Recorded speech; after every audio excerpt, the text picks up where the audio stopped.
আমার নবী বলেন, ইন্নাল আবদা ইযা কামা ইলাস সালাত ফাইন্নামা হুয়া বাইনা ইয়াদাইল্লাহ। আল্লাহর বান্দা যখন নামাজের মধ্যে দাঁড়ায়, নামাজের মধ্যে আল্লাহ এবং আল্লাহর বান্দা মুহূর্তের মধ্যে একাকার হয়ে যায়। নবীজি বলেন, ওয়াকালা আল্লাহু আকবার। আমার উম্মত যখন তাকবীরে তাহরিম আল্লাহু আকবরের শব্দ উচ্চারণ করে, খারাজা মিন যুনুবিহি কায়াউমিন ওয়ালাদাতহু উম্মুহু, মায়ের গর্ভ থেকে বেরিয়ে আসা সন্তানের মতো মাসুম হয়ে যায়। যখন বলে সুবহানাকা আল্লাহুম্মা ওয়া বিহামদিকা ওয়া তাবারাকা ইসমুকা ওয়া তাআলা জাদ্দুকা ওয়া লা ইলাহা গায়রুক, এখানে তাকবীর আছে, এখানে তাকদিস আছে, এখানে তাসবিহ আছে, এখানে তাহলিল আছে, এখানে তাহমিদের শব্দ আছে। একটি শব্দ যদি রব্বুল আলামিনের দরবারে কবুল হয়, নবী বলেন ওইটা তো তোমার জন্য জান্নাতের টিকেটে পরিণত হয়ে যায়। ও উম্মত রে আমার, তুমি যখন আউযু বিল্লাহ বিসমিল্লাহর সাথে আল্লাহর কোরআনের 7টি লাইন সাবা মাসানি সূরা ফাতিহা যখন তেলাওয়াত করো, সাথে সাথে রব্বুল আলামিন জান্নাতে তোমার জন্য 7টা দরজা বুলন্দ করে দেয়।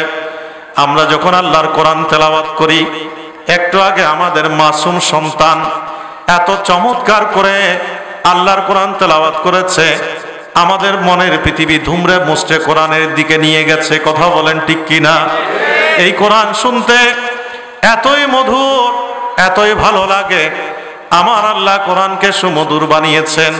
আর নবী বলেন, যায়িনুল কোরআন বিআসওয়াতিকুম, আল্লাহ তোমাদেরকে সুন্দর কণ্ঠ দিয়েছেন, ওই কণ্ঠ দিয়ে তোমরা কোরআনকে মুজায়্যান করো, সৌন্দর্যমণ্ডিত করো।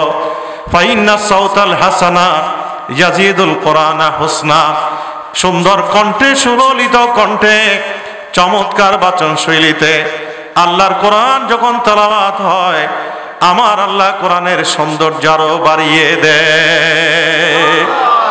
জোরে বলি সুবহানাল্লাহ। আপনি নামাজে আল্লাহর কোরআনের সূরা ইখলাস যখন মহব্বতের সাথে পড়বেন, আপনার জানাজার মধ্যে হতে পারে আল্লাহ 1,40,000 ফেরেশতা পাঠিয়ে দিতে পারে। আল্লাহর কোরআনের সূরামূলক যখন আপনি তেলাওয়াত করবেন, কবরে যাওয়ার পরে আপনার কোনো ভয় নেই, চিন্তা নেই। যতই আপনার দিকে বিদ্যুতের গতিতে আযাব ধেয়ে আসুক না কেন, সূরাতুল মুলক আপনি কাগজের কোরআন পড়েছেন, আপনি গ্রন্থিত কোরআন পড়েছেন, আপনি প্রিন্টেড কোরআন পড়েছেন, ওই কোরআনকে আল্লাহ প্রাণ দেবে, বাক শক্তি দেবে, আপনার দেহের পাশে দাঁড়িয়ে দাঁড়িয়ে আপনাকে পাহারা দেবে। যখন আযাব আসতে চাইবে, বলবে লাইসা লাকুম আলা মাকিবালিস সাবিল, কোথায় যাও, আমি তো তোমার জন্য যাওয়ার রাস্তা বন্ধ করে দিয়েছি। আরো জোরে বলি সুবহানাল্লাহ। একজন মৃত ব্যক্তির কাফনের মধ্যে কাপড় গিট থাকে কয়টা? 3টা না? একটা পায়ের দিকে, একটা বুকে, আর একটা মাথায়। কথা ঠিক আছে? এই কারণে আযাবটা প্রথমে আসে পায়ের দিকে। পায়ের দিকে যদি বাধা পায়, বুকের দিকে আযাব ঢুকবে। এখানে যদি বাধা পায়, তাহলে মাথার দিকে আসবে। তো যার জীবনে আছে তাবারাকাল্লাযী বিয়াদিহিল মুলক ওয়া হুয়া আলা কুল্লি শাইইন কাদির, আল্লাযী খালাকাল মাউতা ওয়াল হায়াতা লিয়াবলুয়াকুম আইয়ুকুম আহসানু আমালা ওয়া হুয়াল আজিজুল গাফুর, আল্লাযী খালাকা সাবা সামাওয়াতি তিবাকা মা তারা ফি খালকি রহমানি মিন তাফাউতিন ফারজিল বাসার হাল তারা মিন ফুতুর সুম্মা রজিল বাসারা কাররাতাইনি ইয়ানকালিব ইলাইকাল বাসারু খাসিয়ান ওয়া হুয়া হাসির। এভাবে পড়তে পড়তে মাইন পর্যন্ত পড়ে আপনি যদি কবরে যান, আপনার পায়ের দিকে যে গিটটা আছে, ওইদিকে প্রথমে যখন আযাব আসতে চাইবে, তখন এই কাগজের কোরআন যেটা কণ্ঠ মুখস্থ করলেন আপনি, আমার এই মাসুম বাচ্চা এত সুন্দর করে কোরআন পড়লো, তাম পৃথিবীর হাফেজে কোরআনরা যে কোরআন তেলাওয়াত করে, কোরআন দেখে দেখে মুখস্থ করে, সিদ্দিক আকবর রাদিয়াল্লাহু তাআলা আনহু এই কোরআন সংকলনের প্রথম উদ্যোগ নিয়ে ওসমানে গনি জিন্নুরাইন, যাকে বলে জামিউল কোরআন, তিনি এটাকে আমাদের জন্য এত নিয়ামতের ভান্ডার বানিয়ে উপহার দিলেন। তো সেই কোরআনটা আমরা মুখস্থ করি, কাগজের কোরআন, প্রাণ না, এটা জড় পদার্থ। কিন্তু আমার আল্লাহ এই কোরআন কেমন নিয়ামত দিয়েছেন, আপনার পায়ের জায়গায় দাঁড়িয়ে শুধু সূরাতুল মুলক 29 পারা শুরুতে যেটা আপনি এটা যখন পাঠ করলেন, ওই সূরাতুল মুলক আপনার পায়ের পাশে দাঁড়িয়ে আযাব যখন বিদ্যুতের বেগে সাপের ভেষ ধারণ করে বিভিন্নভাবে যখন আসবে, তখন দাঁড়িয়ে বলবে লাইসা লাকুম আলা মা কিবালি সাবিল, কোথায় যাও? এদিকে আমি তোমার জন্য যাওয়ার রাস্তা বন্ধ করে দিয়েছি। আর জোরে বলবেন না সুবহানাল্লাহ। আমার নবী বলেন, পায়ের ওই জায়গায় যখন বাধা পায় তখন বুকের দিকে আযাবটা আসা শুরু করে। বুকের ওই জায়গায় আল্লাহর কোরআনে সূরাতুল মুলক বলবে, কোথায় যাও? এদিকে আমি তোমার জন্য যাওয়ার রাস্তা বন্ধ করে দিয়েছি। তৃতীয়বার মাথার উপর দিয়ে যখন যেতে চাইবে, সেখানেও সূরা মুলক বলবে, কোথায় যাও? লাইসা লাকুম আলা মা কিবালি সাবিল, এদিকেও তোমার জন্য যাওয়ার রাস্তা বন্ধ। কারণ কানা ইয়াকরাউ বি সূরাতুল মুলক, এই ব্যক্তি দুনিয়ায় থাকতে আল্লাহর কোরআনের সূরা মুলক তেলাওয়াত করে এসেছে। কারো জোরে বলি সুবহানাল্লাহ। আপনি মায়ের কবরে, বাবার কবরে, আত্মীয়ের কবরে, আমি এই কথাই কারণে বললাম এখানে ইসালে সওয়াবের একটা নিয়ামত আছে। কথা বলেন ঠিক কিনা? আমরা যাই কবরের মধ্যে গিয়ে পড়ি, আমার নবী বলেন ইজা মাররা আলাল কবর অথবা ইজা মারারতুম আলাল মাকাবির, তুমি যখন কবরের পাশ অতিক্রম করবে অথবা তুমি যখন কবরের পাশ দিয়ে যাবে, তখন তুমি বেশি বেশি করে ইকরাউ বিফাতিহাতিল কিতাব, নবী বলেন তুমি সূরা ফাতিহা পাঠ করো, এবং এহেদা আশারা, তুমি 11 বার সূরা ইখলাস শরীফ পাঠ করো। কোন জায়গা আছে সূরাতুল মুলক তেলাওয়াত করো, কোন জায়গা আছে সূরা মুজাম্মিল শরীফ তেলাওয়াত করো। এইভাবে আপনি যখন তেলাওয়াত করবেন, নবী বলেন এটা তেলাওয়াত করে তুমি বসে থেকো না। ওয়াবআসু যালিকা লিআহলিল মাকাবির, যে কবরের সামনে তুমি দাঁড়িয়ে আছো, তুমি আল্লাহকে বলো যে আল্লাহ আমি যা তেলাওয়াত করলাম এগুলো আমি কবরবাসীর উদ্দেশ্যে পাঠিয়ে দিলাম, আল্লাহ তুমি এটা পৌঁছে দাও। তো আমরা যখন এটা পৌঁছে দিই, একটা কবরকে ইন্ডিকেট করে, আমি হয়তো মায়ের কবরে দাঁড়ালাম, আমার বাবার কবরে দাঁড়ালাম, আমার ভাই বোনের কবরে দাঁড়ালাম, আমার আত্মীয় প্রতিবেশী বন্ধুর কবরে দাঁড়িয়ে আমি হয়তো এটা তেলাওয়াত করছি, কিন্তু আমি যখন বলছি আল্লাহ আমার অমুক আত্মীয়ের পাশাপাশি তুমি এই কবরবাসীকে পাঠিয়ে দাও, সাথে সাথে প্রত্যেকটা কবরের মধ্যে সেই সওয়াবটা পৌঁছে। এবং শুধু পৌঁছে তা না, তাদের কাছে মনে হয় দুনিয়া ওয়া মা ফিহা, দুনিয়ার ইন্টেরিয়র এক্সটেরিয়রে যা আছে তা যেন আল্লাহ এই মুহূর্তে তার কবরের মধ্যে পৌঁছে দিয়েছে। যারা বলেন না সুবহানাল্লাহ। কারো জন্য বলি সুবহানাল্লাহ।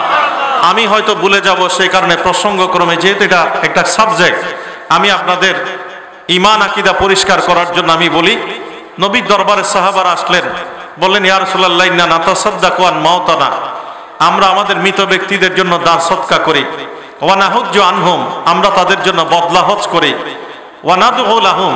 এই যে আজকের এই মিলাদুন নবী ফাতিহা ইয়াজদাউ মিসালে সাহাবের মাহফিল, অথবা আপনি কোরআন তেলাওয়াত করলেন, আপনি সহিহ বুখারী শরীফের তেলাওয়াতের ব্যবস্থা করলেন, আপনি বিভিন্ন খতমাত, দোয়া দিয়া, দান সদকা, মেজবান, অথবা আপনি নফল ইবাদত, নামাজ, রোজা, হজ, যাকাতের মাধ্যমে আপনি যাই দোয়া পাঠান, তো এগুলো যখন আমরা পাঠাই, নবী সাহাবারা প্রশ্ন করলেন ইয়া রাসূলুল্লাহ এগুলো কি ফাহাল ইয়াসিলু যালিকা ইলাইহিম, এগুলো কি তাদের কবরে পৌঁছে? আমার নবী বলেন ক্বালা নাম, হ্যাঁ, ইন্নাহুম লা ইয়াসিলু ইলাইহিম, অবশ্যই অবশ্যই এগুলো তাদের কবরের মধ্যে পৌঁছে। জোরে বলবেন না সুবহানাল্লাহ। বলে যে কাউকে থালা ভরে, প্লেট ভরে যদি খাবার দেয়, ওই খাবারটা পেয়ে ওই মানুষটা যেভাবে খুশি হয়, কবরবাসী যার ব্যাপারে নবী বলেছেন মাল মাইয়াতু ফি কবরিহি ইল্লা শিবহুন কাল গরীব আল মুতাগাওয়িজ ইয়ান্তাজিরু তালহাকুহু ফাইজা লাহিকাতহু কানাত আলাইহি মিনাদ দুনিয়া ওয়া মা ফিহা। আমার নবী বলেন যে কবরবাসী যখন কবরের মধ্যে থাকে, একটা ডুবন্ত প্রায় জাহাজে নাবিকবিহীন অবস্থায় যেভাবে তার আরোহী আর্তচিৎকার করে, আর্তহুঙ্কার করে, বলে যে আমাকে বাঁচাও বাঁচাও বলে, যেভাবে সমুদ্রে মাঝখান থেকে চিৎকার করে, ঠিক অ্যাকর্ডিংলি আল্লাহর বান্দা যখন কবরে যায় তার অবস্থা হয় এরকম। যখন আল্লাহর কোনো বান্দা তার জন্য ইসালে সওয়াবের ব্যবস্থা করে, সেটা যখন সে পায়, আমার নবী বলেন তার কাছে মনে হয় যে গোটা দুনিয়ার ভিতরে যা আছে আল্লাহ এই মুহূর্তে তাকে কবরের মধ্যে দিয়ে দিয়েছেন। যেটা বলবেন না সুবহানাল্লাহ। আমরা ইসালে সওয়াব করতে চাই কি চাই না? কারা চাই হাত তুলি? আল্লাহ আমাদের এই হাতগুলো কবুল করুন। এই কারণে নবী সবচেয়ে বেশি আমাদেরকে এনকারেজ করেছেন ফাজুরুহা, আমরা যেন বেশি বেশি করে জিয়ারত করি। কথা বলেন ঠিক কিনা? কারণ আপনি যখন জিয়ারত করলেন, কবরে দাঁড়াবেন, কবরের চিন্তা আপনার মাথায় আসবে। আপনার মা বাবার কল্পনা করতে করতে সেই জায়গায় আপনি যাবেন, সেটার কথা আপনার মাথায় আসবে। আপনি যখন দুনিয়ার মায়া মোহাচ্ছন্নতায়, ইন্দ্রিয় পরায়ণতায়, দুনিয়ার লোভ লালসায়, দুনিয়ার মায়ার মধ্যে পড়ে আপনার মধ্যে যখন অর্থগৃহীতা, অর্থলোলুপতা, লোভ লালসা, অন্যায় অসত্য কল্যাণ অমানবতার মাধ্যমে আপনি অর্থ সম্পদ করে পাহাড় বানাবার যে মানসিকতা আপনার মধ্যে তৈরি হবে, তখন আপনি চিন্তা করবেন আমি যে কাফনের কাপড়টা নিয়ে যাব, সেখানে তো সেলাইবিহীন, সেখানে কোনো পকেট থাকবে না, আমি পকেটে একটা পয়সাও তো কবরে নিয়ে যেতে পারবো না। কথা বলেন ঠিক কিনা?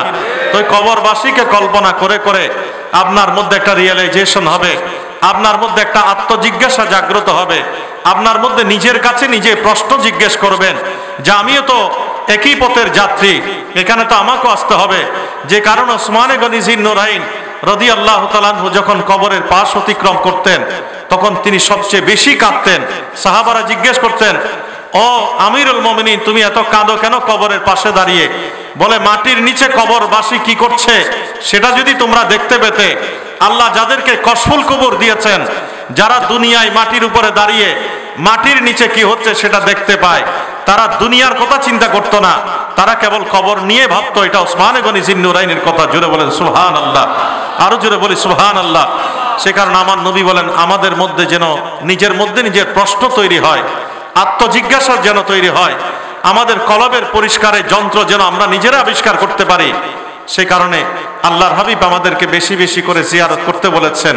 একদিকে নিজের উপকার, আর এদিকে যার জন্য করছি তিনি উপকৃত হচ্ছেন। কথা বলেন ঠিক কিনা?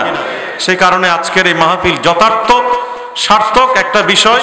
আপনারা ঈদে মিলাদুন নবী ফাতিহা ইসলামের পাশাপাশি আপনারা মরহুমিন মরহুমাতদের জন্য দিয়েছেন। আমি সূরাতুল মুলকের কয়েকটা আয়াত মাত্র তেলাওয়াত করেছি।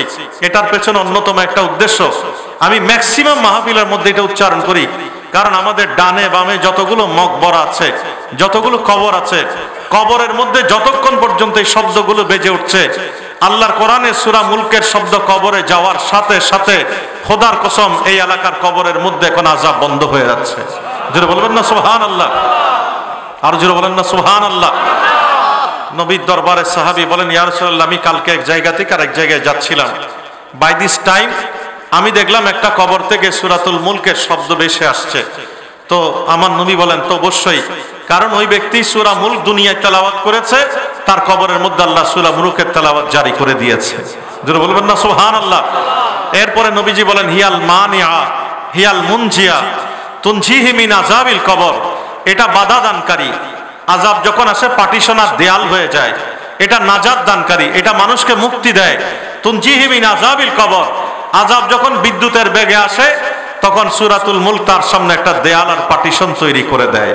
জোরে বলবেন না সুবহানাল্লাহ? সেই কারণে আল্লাহ আমাদেরকে সূরাতুল মুলক তেলাওয়াত করার তৌফিক নসিব করুন। জোরে বলেন আমিন। তা আপনি আল্লাহর কোরআন তেলাওয়াত করছেন, আজকে বৃহস্পতিবার রাত আপনি এশার নামাজ শুরু করলেন, মাগরিবের নামাজ পড়লেন, বিতিরের নামাজ পড়লেন, যাকে আল্লাহ দয়া করবেন তিনি তাহাজ্জুদের নামাজ আজকে দাঁড়াবেন। তাহলে আপনার এই নামাজের মধ্যে যদি আপনি সূরা বাকারার শেষ আয়াত যদি তেলাওয়াত করেন, নামাজ পড়ছেন নামাজের উদ্দেশ্যে, কিন্তু সেখানে যদি একটু মাইন্ড সেট করে আপনি যদি সূরা বাকারার শেষ আয়াত, লিল্লাহি মা ফিস সামাওয়াতি ওয়া মা ফিল আরদ ওয়া ইন তুবদু মা ফি আনফুসিকুম আও তুখফুহু ইউহাসিবুকুম বিহিল্লাহ ফায়াগফিরু লিমান ইয়াশা ওয়া ইউআযযিবু মান ইয়াশা ওয়াল্লাহু আলা কুল্লি শাইইন কাদির। আমানার রাসূলু বিমা উনজিলা ইলাইহি মির রাব্বিহি ওয়াল মুমিনুন কুল্লুন আমানা বিল্লাহি ওয়া মালাইকাতিহি ওয়া কুতুবিহি ওয়া রুসুলি লা নুফাররিকু বাইনা আহাদিম মির রুসুলি ওয়া ক্বালু সামি'না ওয়া আতা'না গুফরানাকা রাব্বানা ওয়া ইলাইকাল মাসির। লা ইউকাল্লিফুল্লাহু নাফসান ইল্লা উসআহা লাহা মা কাসাবাত ওয়া আলাইহা মাকতাসাবাত। রব্বানা লা তুআখিযনা ইন নাসিনা আও আখতানা রব্বানা ওয়া লা তাহমিল আলাইনা ইসরান কামা হামালতাহু আলাল লাযিনা মিন ক্বাবলিনা রব্বানা ওয়া লা তুহাম্মিলনা মা লা তাকাত লানা বি ওয়া'ফু আন্না ওয়াগফির লানা ওয়ারহামনা আনতা মাওলানা ফানসুরনা আলাল কওমিল কাফিরিন। আপনি যখন এই আয়াতগুলো পড়ে দিলেন, গোটা কোরআনের মধ্যে যত ভান্ডার আছে আমার আল্লাহ নবীকে সমস্ত আয়াতগুলো দিয়েছে জমিনে। আর নবী বলেন, আমি যখন লামকানে আল্লাহর সাথে মেহমান, তখন আল্লাহ আমাকে সূরা বাকারার এই আয়াতগুলো স্পেশালি মেরাজে দান করেছেন। জোরে বলেন না সুবহানাল্লাহ? কি কারণ? আল্লাহু আকবার, ইয়া রাসূলুল্লাহ, ইয়া গাউসুল আজম দস্তগীর জিন্দাবাদ। তো সেই আয়াত যখন আপনি তেলাওয়াত করবেন, এই আয়াতের একটা লাইনও যদি আপনার তেলাওয়াতে থাকে, আমার নবী বলেন ওই রাতে গোটা কোরআন তেলাওয়াতের সওয়াব আল্লাহ তোমার আমলের মধ্যে দিয়ে দেবে। আমরা পেতে চাই কি চাই না? আল্লাহ আমাদেরকে পাওয়ার তৌফিক নসিব করুন। আজকে দেখেন সমাজে আমাদের নিয়ামত, এরকম মাসুম সন্তানরা যখন কোরআন তেলাওয়াত করে, ইমাম সাহেব খতিব সাহেব যখন তেলাওয়াত করে, তাহলে উনি তেলাওয়াতের সওয়াব পাচ্ছেন। মান কারা হারফাম মিন কিতাবিল্লাহ ফালাহু বিহি হাসানা। তা আপনি যখন মুক্তাদি হয়ে শুনছেন, আপনার কানের মধ্যে যখন বেজে উঠছে তারাবির নামাজে তেলাওয়াতে, নবী বলেন মানিস্তামা ইলা আয়াতিন মিন কিতাবিল্লাহ ফালাহু বিহি হাসানা। আপনার কানে যখন বেজে উঠলো, আপনি একই সওয়াবের অধিকারী হলেন। নবী বলেন লা আকুল আলিফ লাম মিম হরফুন বাল আলিফুন হরফুন লামুন হরফুন মিমুন হরফুন। আলিফ একটা হরফ, লাম একটা হরফ, মিম একটা হরফ। আমার নবী বলেন কেউ যদি আলিফ লাম মিম যালিকাল কিতাব লা রাইবা ফি হুদাল লিল মুত্তাকিন এভাবে বলতে থাকে, বলে যে শুধু আলিফ লাম মিম এই যুক্তাক্ষর, এটা একটা হরফ না। সওয়াবের বেলায় আলিফ একটা, লাম একটা, মিম একটা। তো হরফের সওয়াব যখন আমরা একটা একটা করে তিনটা পাই, আমার আল্লাহর মিজানে, আল্লাহর পাল্লার মধ্যে, আমলের জায়গায় আল্লাহ মুহূর্তের মধ্যে 10 গুণ বাড়িয়ে দিয়ে 30টা সওয়াব আমাদের আমল থেকে যুক্ত করে দেবেন। যারা বলেন না সুবহানাল্লাহ। এটা কি আমার মন গড়া কথা? নবী বলেছেন ওয়াল হাসানাতু বিআশারি আমসালিহা। আপনি প্যান্ডেলের ভিতরে বসে আল্লাহ বলে ডাক দিচ্ছেন, আমার আল্লাহ বলেন বান্দা তুমি ডাক দিয়েছো আমাকে একবার, আর আমি আল্লাহ তোমার আল্লাহ বলাকে 10 বার কবুল করে নিলাম। জোরে বলবেন না সুবহানাল্লাহ। নামাজ আমরা পড়ছি ঠিক আছে, এই কারণে আমার নবী বলেন যে তুমি মেরাজের রাতে আমাকে আল্লাহ নামাজ কমিয়ে দিয়েছেন, 45 ওয়াক্ত কমিয়ে দেন নাই। কথা বলেন ঠিক কিনা? তো নবী বলেন হু হ্যাভ পারফর্মস 5 টাইমস, যিনি 5 ওয়াক্ত নামাজ 5 ওয়াক্তে পড়ে, নবী বলেন যে will have to reward 50 prayers. আল্লাহ 45 ওয়াক্ত নামাজ কমিয়ে দিয়েছেন, কিন্তু 45 ওয়াক্তের সওয়াব কমিয়ে দেন নাই। নামাজ পড়ি 5 ওয়াক্ত, কিন্তু আল্লাহ সওয়াব দেন আমাদেরকে 50 ওয়াক্তের। জোরে বলবেন না সুবহানাল্লাহ। কথা ঠিক আছে কিনা? সেই কারণে নামাজকে বোঝা মনে করার কোনো সুযোগ নেই। আপনি সেই নামাজের মধ্যে দাঁড়িয়ে আজকে তাহাজ্জুদের নামাজে যখন সূরা ইয়াসিন পাঠ করবেন, আমার নবী গ্যারান্টি দিয়েছেন আপনি মায়ের গর্ভ থেকে বেরিয়ে আসা সন্তানের মতো মাসুম হয়ে যাবেন। আপনার তেলাওয়াতের মধ্যে যদি তাকে সূরা কাহাফের আয়াত ইন্নাল্লাযীনা আমানু ওয়া আমিলুস সালিহাতি কানাত লাহুম জান্নাতুল ফিরদাউস নুজুলা খালিদিনা ফিহা লা ইয়াবগুনা আনহা হিওয়ালা কুল লাউ কানাল বাহরু মিদাদান লিকালিমাতি রাব্বি লানাফিদাল বাহরু ক্বাবলা আন তানফাদা কালিমাতু রাব্বি ওয়ালাউ জিনা বিমিসলিহি মাদাদা কুল ইন্নামা আনা বাশারুম মিসলুকুম ইউহা ইলাইয়া আন্নামা ইলাহুকুম ইলাহুন ওয়াহিদ ফামান কানা ইয়ারজু লিকা রাব্বিহি ফালিয়ামাল আমালান সালিহা ওয়ালা ইউশরিক বিইবাদাতি রাব্বিহি আহাদা। আমার নবী বলেন আল্লাহর সাথে কেউ যদি দিদার করতে চায়, মেরাজ করতে চায়, তাহলে এই আয়াত দিয়ে যদি নামাজ পড়ে, তাহলে ওই রাতে আল্লাহর সাথে তার দিদার আর মেরাজ হয়ে যাবে। আমরা আল্লাহর সাথে দিদার চাই কি চাই না? কারা চাই? হাত তুলি। আল্লাহ আমাদের এই হাতগুলো কবুল করুন। আরো জোরে বলেন আমিন। আপনার জীবনে যদি সূরা তাকাসুর থাকে, সিম্পল একটা সূরা আল-হাকুমুত তাকাসুর হাত্তা যুরতুমুল মাকাবির কাল্লা সাওফা তা'লামুনা সুম্মা কাল্লা সাওফা তা'লামুন কাল্লা লাউ তা'লামুনা ইলমাল ইয়াকিন লাতারাউন্নাল জাহিম সুম্মা লাতারাউন্নাহা আইনাল ইয়াকিন সুম্মা লাতুসআলুন্না ইয়াওমাইযিন আনিন নাঈম। আপনি যখন এটা পড়লেন, নবী সাহাবাদেরকে জিজ্ঞেস করলেন, ও আমার প্রাণের সাহাবারা, তোমাদের মধ্যে কে আছো এমন যে এক রাতে 10,000 কোরআনুল করিমের আয়াত তেলাওয়াত করতে পারে? সাহাবারা বললেন ইয়া রাসূলুল্লাহ মাইয়াস্তাতিউ, কার পক্ষে সম্ভব হবে যে এক রাতে 10,000 কোরআন শরীফের আয়াত তেলাওয়াত করা? নবী বলেন কেন? আমি তোমাদের সবার মধ্যে সেই সামর্থ্য দেখতে পাচ্ছি। বলে কিভাবে? বলে তুমি যখন সূরা তাকাসুর পড়বে মধ্যে পেয়ে যাবে। আমরা পেতে চাই কিনা? আল্লাহ আমাদেরকে পাওয়ার তৌফিক নসিব করুন। নবী সাহাবাদেরকে প্রশ্ন করলেন, ও আমার প্রাণের সাহাবারা, কে আছো তোমাদের মধ্যে এমন যে এক রাতে অর্ধেক কোরআন তেলাওয়াত করতে চায়? সাহাবারা বলেন ইয়া রাসূলুল্লাহ, এটা কার পক্ষে সম্ভব? নবী বলেন আমি তোমাদের সবার মধ্যে তো দেখতে পাচ্ছি সে সম্ভাবনা। বলে ইয়া রাসূলুল্লাহ কিভাবে? বলে ইজা জুলজিলাতিল আরদু জিলজালাহা ওয়া আখরাজাতিল আরদু আথকালাহা ওয়া ক্বালাল ইনসানু মা লাহা ইয়াওমাইযিন তুহাদ্দিসু আখবারাহা বিআন্না রাব্বাকা ওয়াহালাহা ইয়াওমাইযিন ইয়াসদুরুন নাসু আশতাতান লিয়ারাউ আমালাহুম ফামান ইয়ামাল মিসকালা যাররাতিন খাইরান ইয়ারা ওয়া মান ইয়ামাল মিসকালা যাররাতিন শাররান ইয়ারা। আমার নবী বলেন, তুমি এই সূরা পড়বে, আল্লাহর পক্ষ থেকে অর্ধেক কোরআন তেলাওয়াতের সওয়াব আল্লাহ তোমার আমলের মধ্যে দিয়ে দেবে। আমরা পেতে চাই কিনা? আল্লাহ আমাদের জবানের মধ্যে, আমাদের কুওয়াতে হাফেজার মধ্যে ধারণ করার তৌফিক নসিব করুন। জোরে বলেন আমিন। প্রিয় হাজরিনে কেরাম, একেবারে সিম্পল ইখলাস। আমি কালকে গুনদ্বীপে বলেছি, গুনদ্বীপে না বরিয়াতে, কোথায়, কালকে আমার পাশাপাশি দুইটা প্রোগ্রাম ছিল, ওখানে বলে সূরা ইখলাস, এটার নাম কি? কুল হুয়াল্লাহ শরীফ, ঠিক না? তো কুল হুয়াল্লাহ শরীফ যদি আপনি 3 বার পাঠ করেন, তাহলে 1 খতম কোরআনুল করিমের সওয়াব আপনার আমলের মধ্যে ঢুকে যাবে। এত আস্তে সুবহানাল্লাহ। আপনারা মনে একটু জিমিয়ে পড়েছেন, কষ্ট হচ্ছে, অসুবিধা হচ্ছে। সুবহানাল্লাহ বললে লাভ না ক্ষতি? সুবহানাল্লাহ বলবেন। আমার নবী বলেন, ওয়াইন কানাত ফি জাবাদিল বাহার, তোমার গুনাহ যদি সমুদ্রের ফেনার পরিমাণ হয়, আল্লাহ তসবির বিনিময়ে আল্লাহ মাফ করে দিতে পারে। কথা ঠিক আছে না? এই কারণে নবী বলেন, কেউ যদি মান ক্বালা হিনা ইয়াসবিহু মিয়াতা মাররা, কেউ যদি সকালে 100 বার সুবহানাল্লাহ পড়ে, আবার সন্ধ্যায় যদি 100 বার পড়ে, তাহলে ওই সুবহানাল্লাহর বিনিময়ে সমুদ্রের ফেনা পরিমাণ গুনাহ আল্লাহ ক্ষমা করে দিতে পারে। আমি আপনাদেরকে ছোট্ট একটা আমলের কথা বলি, আপনারা কি মাইন্ড করছেন? এটা জাস্ট আমি আমার আমলগুলোকে আপনাদের সাথে শেয়ার করছি, আমার নবী সাহাবাদের আমল, যা নবী দিয়েছে সাহাবা ইকরামদেরকে। সিম্পল একটা বিষয়, আমি আসবো, আমি যেখান থেকে ছুটে গিয়েছি ওই জায়গা আবার ফিরে আসবো।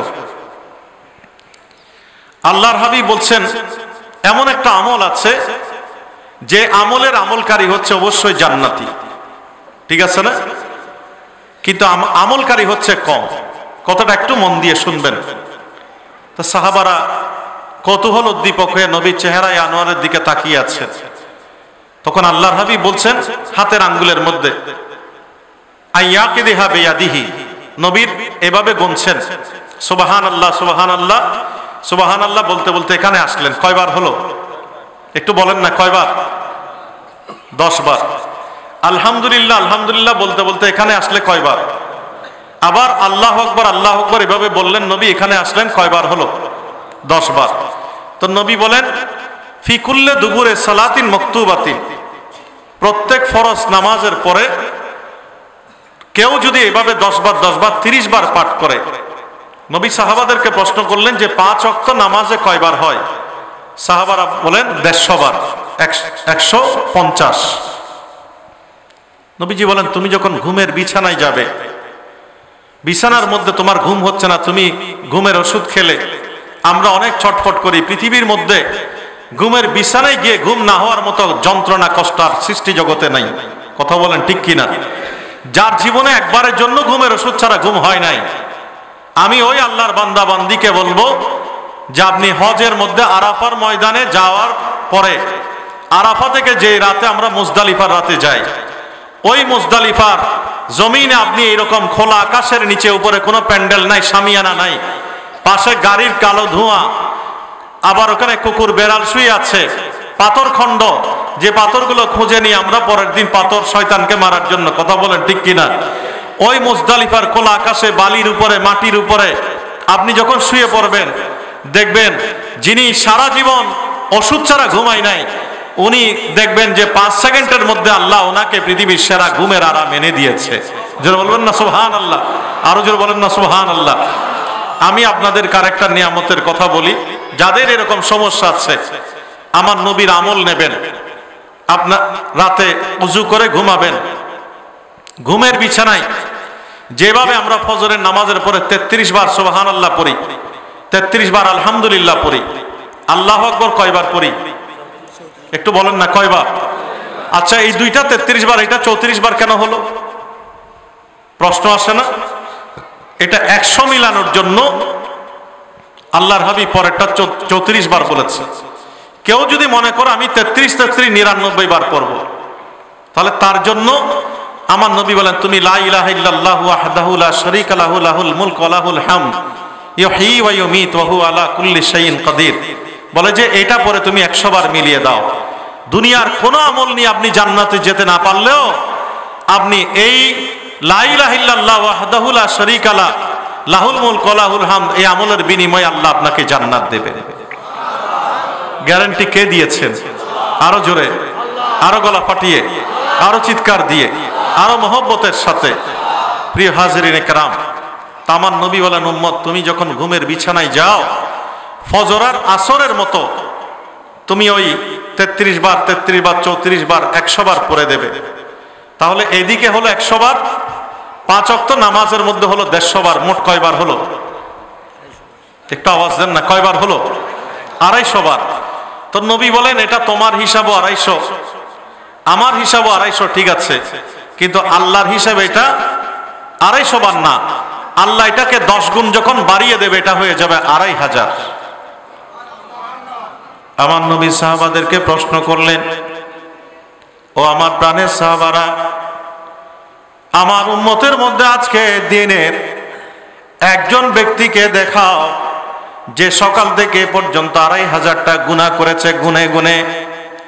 সাহাবারা বলেন, ইয়া রাসূলুল্লাহ এটা কিভাবে সম্ভব? একজন মানুষ গুনে গুনে কিভাবে 2500টা গুনাহ করবে?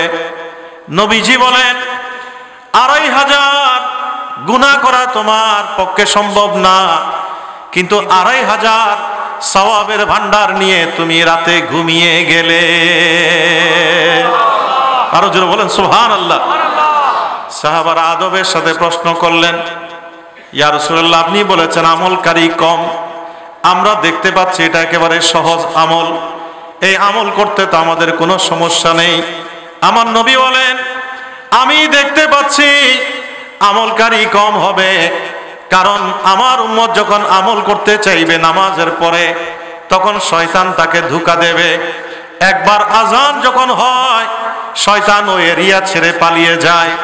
আবার একামতের শব্দ যখন শুরু হয়, তখন আমার উম্মতের কাঁধের মধ্যে শয়তান ঢুকে ভর করে। নামাজ যখন শুরু করে, বলে তোমার ব্যবসা চলে যাচ্ছে, চাকরি চলে যাচ্ছে, দুনিয়ার পিছুটানের দিকে তাকে মোহিত করে দেয়। নামাজে যখন সালাম ফিরায়, ওই আমলের কথা তাকে ভুলিয়ে দেয়, তাকে দুনিয়া ব্যস্ততার কথা তাকে স্মরণ করিয়ে দেয়। যার কলবের মধ্যে আল্লাহর আরশ আছে, যে আমার মওলা মুনিবকে মহব্বত করে, সে তখন শয়তানকে তাড়িয়ে দেয়।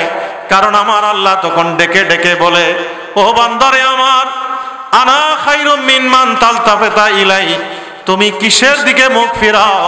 কিসের চাকরি, কিসের ব্যবসা বাণিজ্য? আনা খায়রুম মিম্মান তালতাফাতা ইলাই আকবিল ইয়া আদম, আমার দিকেই তুমি এগিয়ে এসো। আমি আল্লাহ সর্বমুখাপেক্ষিতার ঊর্ধ্বে মহান দাতা দয়ালু আল্লাহ।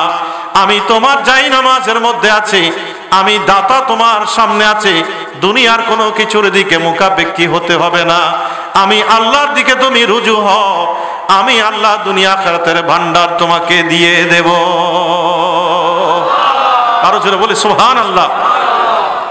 সেই কারণে আমার নবী বলেন, শয়তানকে তাড়াবার বড় একটা অস্ত্র আছে, সেই অস্ত্র হচ্ছে গোটা কোরআনের মধ্যে শ্রেষ্ঠতম আয়াত আছে, সেই আয়াতকে বলা হয় সরদার আয়াত। ওই আয়াতের নাম হচ্ছে আয়াতুল কুরসি।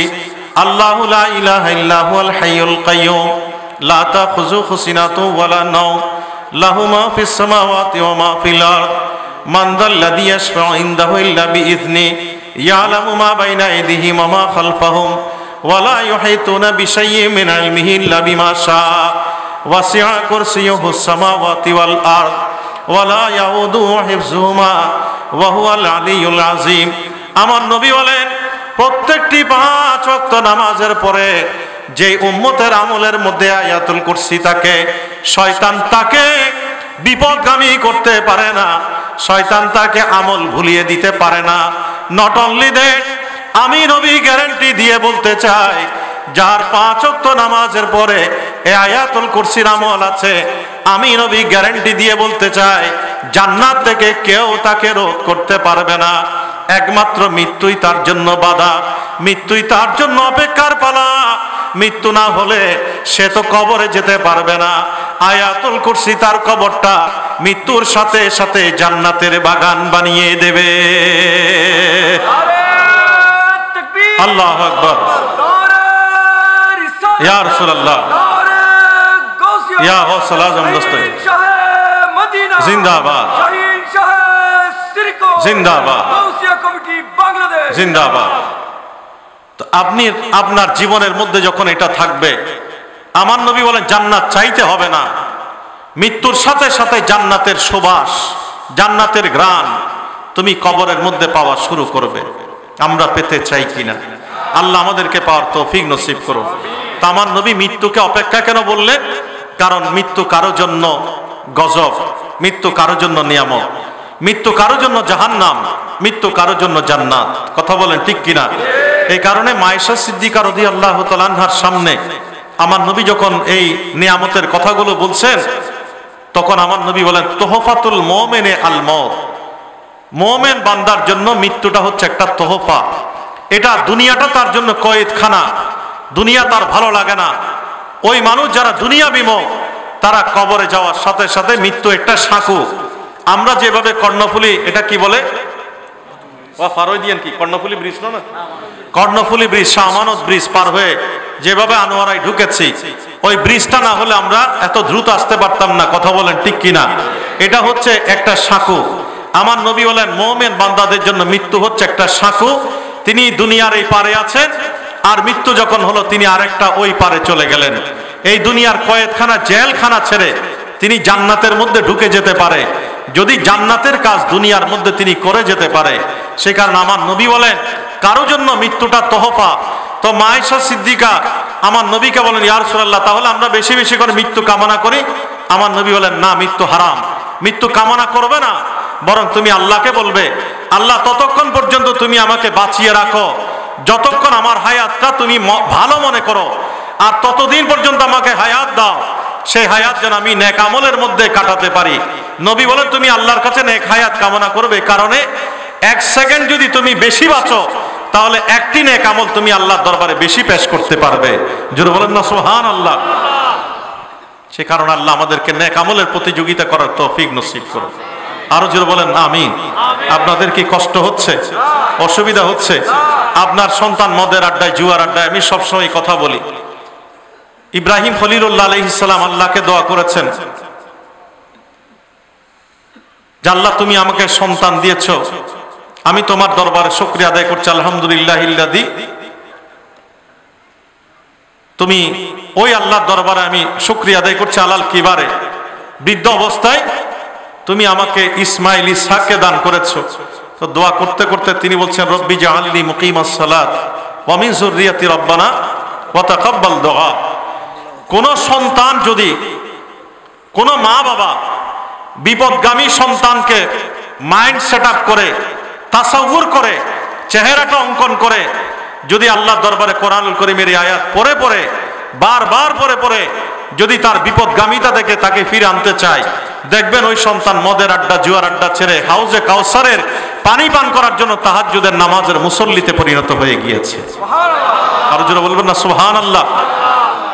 এই কারণে মা বাবাকে আল্লাহর কোরআনের তেলাওয়াতকারী হতে হবে। মা বাবা যখন কোরআন তেলাওয়াত করবে সেটা তার জন্য নূর হবে, কবরে, হাসরে, দুনিয়ায়, আসমানে। মা বাবা যখন কোরআন তেলাওয়াত করে সন্তান জন্ম দেবে, খোদার কসম ওই সন্তান মদুদি হবে না, জুয়াড়ি হবে না, ওই সন্তান আল্লাহর কোরআন তেলাওয়াতকারী হবে। কথা বলেন ঠিক কিনা? আজকে আপনারা নাম দিয়েছেন ফাতিহা ইয়াজদাহুম, ইমামুল আউলিয়া গৌসে বাগ, আমার ভাইজান স্লোগান দিয়েছেন গাউসিয়া কমিটির। তো গাউসিয়া কমিটির মূল অরিজিন হচ্ছে ইমামুল আউলিয়া গৌসে বাগ। কথা বলেন ঠিক কিনা? শাহীন শাহের সিরকোট যার রুহানিয়তের ছায়ার নিচে, তো সেই গৌসে বাগ ইমামুল আউলিয়া, তিনি ছোট অবস্থায় মা তাকে কোরআন পড়ার জন্য ওস্তাদের কাছে পাঠিয়েছেন। ওস্তাদ রব্বি জিদিনি ইলমা, রব্বি শাহলি সদরি দরুদ শরীফ পড়ে, আউযু বিল্লাহ বিসমিল্লাহ পড়ে বলে ও আব্দুল কাদের তুমি পড়ো আলিফ বা তাসা, আর গৌসে বাগ বলেন আলিফ লাম মিম যালিকাল কিতাব লা রাইবা ফি হুদাল লিল মুত্তাকিন আল্লাযীনা ইউমিনুনা বিল গায়ব ওয়া ইউকিমুনাস সালাত ওয়া মিম্মা রাযাকনাহুম ইউনফিকুন ওয়াল্লাযীনা ইউমিনুনা বিমা উনজিলা ইলাইকা ওয়া মা উনজিলা মিন ক্বাবলিক ওয়া বিল আখিরাতি হুম ইউকিনুন উলাইকা আলা হুদাম মির রাব্বিহিম ওয়া উলাইকা হুমুল মুফলিহুন। আমি হাফেজে কোরআন না, কোরআন তেলাওয়াতের একটা আদবের জন্য এতটুকু আমি পড়লাম। গৌসে পাক এখানে থামেন নাই। গৌসে পাক পড়তে পড়তে এক রেওয়ায়েতে আছে, এক বর্ণনায় 18 পারা, অন্য জীবনীকার বলেছেন যেটা তিনি 15 পারায় গিয়ে থামলেন। ওস্তাদ বলে, হাউ ওয়ান্ডার্স, কি বিস্ময়, তুমি থামলে কেন? তুমি 18 পারা 15 পারা যখন পড়লে বাকিটাও তুমি কন্টিনিউ করে পুরো কোরআন শেষ করো। গৌসে পাক ইমামুল আলিয়া বলে, আমি আর পারবো না। বলে কেন? বলে, আমি আমার মায়ের পেটের মধ্যে প্রতিদিন আমার মা উম্মুল খাইর ফাতেমা আমাকে পেটে নিয়ে এগুলো তেলাওয়াত করেছেন, আর আমি মায়ের পেটে মুখস্থ করে দুনিয়ার মধ্যে চলে এসেছি। জোরে বলবেন না সুবহানাল্লাহ? আল্লাহু আকবার। ইয়া রাসূলুল্লাহ, ইয়া গাউসুল আজম দস্তগীর জিন্দাবাদ। তো ইমামুল আউলিয়া গৌসে পাক সারা রাত কোরআন তেলাওয়াত করে করে ফজরের নামাজ পড়েছেন। ফজরের নামাজ পড়ে যাই নামাজ ছাড়েন নাই, বসে বসে তসবিহ তাহলিল আদায় করে যখন হাত্তা তাতলু আশ-শামস, সূর্য উদয় হয়েছে, অপেক্ষা করেছে 15-20 মিনিট সূর্য স্থির হওয়ার পর তিনি 2 রাকাত ইশরাকের নামাজ পড়ে তারপরে যাই নামাজ ত্যাগ করেছেন। আল্লাহর কোরআন তেলাওয়াত করে সারা রাত কাটিয়েছেন। আর ইমামুল আউলিয়া গৌসে পাক সেই তাহাজ্জুদের নামাজ আর কোরআন তেলাওয়াতের নূরের মাধ্যমে আল্লাহর এমন কুতুবিয়তের মর্যাদা পেয়েছেন। তিনি বলেন, আমি কোরআন, হাদিস, বালাগাত, ফাসাহাত, মান্তিক, ফিকহ, ফারায়েজ, আকায়েদ, যত কিছু আছে, মুআমালাত, মুআশারাতের যত কিতাব আছে, পৃথিবীর সমস্ত রিকগনাইজড ইনস্টিটিউশনগুলো, বাগদাদে, বসরায়, আমি সেন্ট্রাল এশিয়ায় বিভিন্ন জায়গায় ঘুরে ঘুরে লতা গুলমের রস চিবিয়ে উপাস থেকে, আমি দুনিয়ার প্রতিষ্ঠান থেকে, রিকগনাইজড স্কলারদের কাছ থেকে আমি সেই জ্ঞানগুলো আহরণ করেছি। আর আমি কুতুবিয়তের মর্যাদা, গৌসিয়তের মর্যাদা, ভেলায়েতের সম্রাট হিসেবে আমি গৌসে পাক যে নিয়ামত পেয়েছি, সেটা আমি আমার মওলা মুনিবের সাথে নামাজে দাঁড়িয়ে দাঁড়িয়ে কোরআন তেলাওয়াত করে মেরাজের মাধ্যমে লাভ করেছি। জোরে বলবেন না সুবহানাল্লাহ? সে কারণে তিনি বলেছেন, নাজারতু ইলা বিলাদিল্লাহি জামান কাহার দালাতিন আলা হুকুম ইত্তিসালি। আসসালামু সবাই মহব্বতের আসসালামু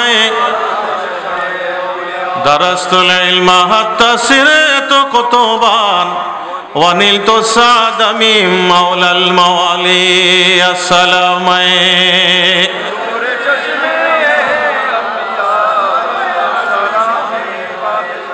তো আমি আপনাদের খেদমতে যে কথা থেকে একটু টান নিলাম, আপনাদের মনে আছে কিনা জানি না। আল্লাহর কোরআন তেলাওয়াত করছেন, সূরা ফাতিহার পরে আপনি নামাজে কথা বলেন, ঠিক কিনা?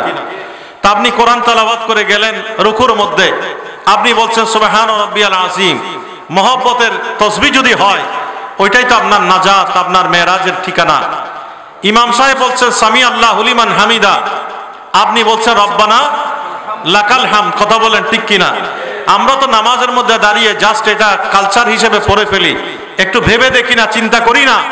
আপনি যদি একটু মাইন্ড সেট আপ করে চিন্তা করে করে এই কাজগুলো করেন, আপনার খেয়ালটা দুনিয়ার কোনো পিছুটানের দিকে যাবে না।